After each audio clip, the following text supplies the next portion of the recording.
In this video, I'm gonna teach you how to fix can't sign in Microsoft account Minecraft on the PlayStation 4. It's a very easy process, so make sure to follow along. In this video, I'm gonna give you easy to follow steps on what to do if you are having trouble accessing your Microsoft account on the PlayStation 4 version of Minecraft. So, as you might be aware, to play Minecraft on any other platform, you will need to sign in with a Microsoft account, even on a PlayStation. So, you will have to link your PlayStation Network account to a Microsoft account. This is something that you do the first time you open up the game.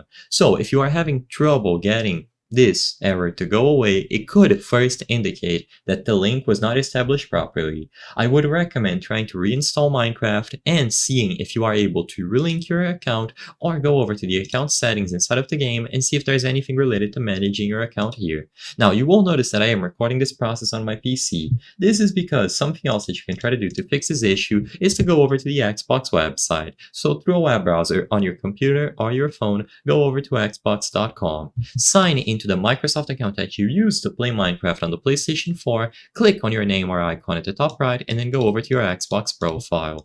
On your Xbox profile, go over to privacy settings, and in here, make sure that these privacy settings are mostly enabled.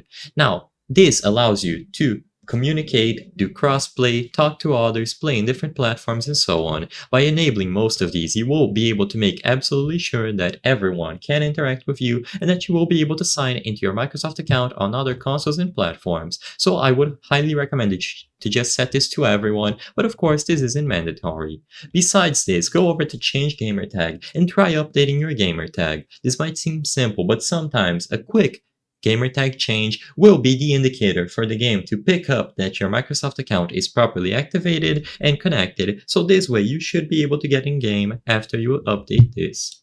I hope I was able to help you on how to fix can't sign in Microsoft account PlayStation 4. If this video helped you, please be sure to leave a like and subscribe for more very easy tips. Thank you for watching.